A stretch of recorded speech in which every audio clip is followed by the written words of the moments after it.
Hi guys, welcome to your grade 7, 8 and 9 focus on war photographer. It's not everything. If you need a longer video, it's on my YouTube channel. It's just going to focus on key single words. Remember, if you want the 7, the 8 and the 9, the examiner says you have to say a lot about a little. There's a lot of obvious things to say about war photographer, like the title is quite factual, isn't it? What you want to do is start with finally. So in his dark room he is finally alone, and that adverb finally shows that he's desperate. Not just desperate to be away from war, but desperate to go through the photographs and allow them to develop. The problem with that though is that he doesn't realise that he's going to have to suffer the consequences of the images.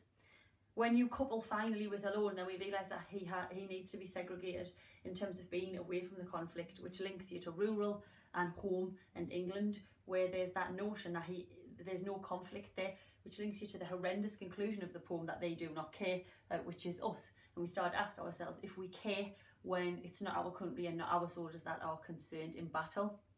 So there's a real tone of desperation in the opening line. I think you can argue as well that in his dark room is in media res, so we're plummeted in the middle of this man's life and this man's job. After that, you probably want to move to spools of suffering and think about that awful use of sibilance, which then gets reiterated in solution slop. That's S sounds permanent and memorable. Spool is like the reel, where he's taking the developed pictures off. The problem we've got is his hands begin to tremble, and therefore we've got this notion that the spool is out of control and he loses control. So that notion of he's trying to make it ordered and trying to restore order to his natural life is upset in terms of this use of spools of suffering. Also, if it's a spool of suffering, then it suggests to us that it's out of control, and every single image, which we know in stanza 4 is hundreds of images, then he obviously is emotional because he sees the ghost, the stranger beginning to appear, and the woman crying. Solution slop is the next instance of sibilance, and again it's awful. And this notion of a solution, literally solution means to solve a problem. The problem we've got here is he's taking the photographs and nothing's been solved.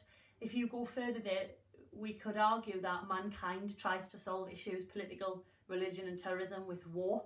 And obviously the problem we've got is that it never actually solves anything. So think about that ironic use of solution. And then when we couple that with slop, again it's this notion that he is losing control of the pictures, of himself, and his emotions are too much.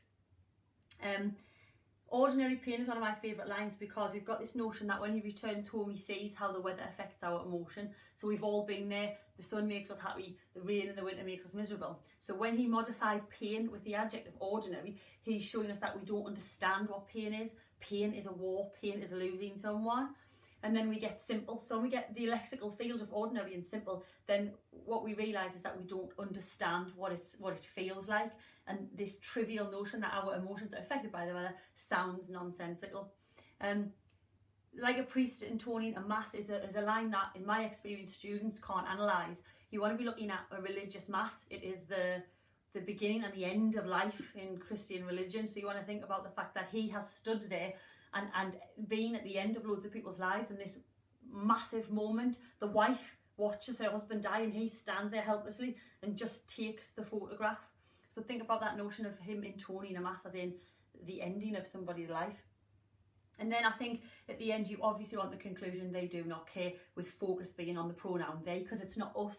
There's like a detachment there. They don't care. Is it us? Is it our country? Which links you back to rural England, and rural and home have connotations of peace and safety, and this notion that, well, if it's not us, it's fine. And then that juxtaposes the strangers and the foreign blood that stains into dust. We're not really concerned if it isn't directly affecting us. That was very quick. It was just a few things for the grade 7, 8 and 9. Please check my YouTube channel where there's a longer video for war photographer, and massive good luck in your English literature exam.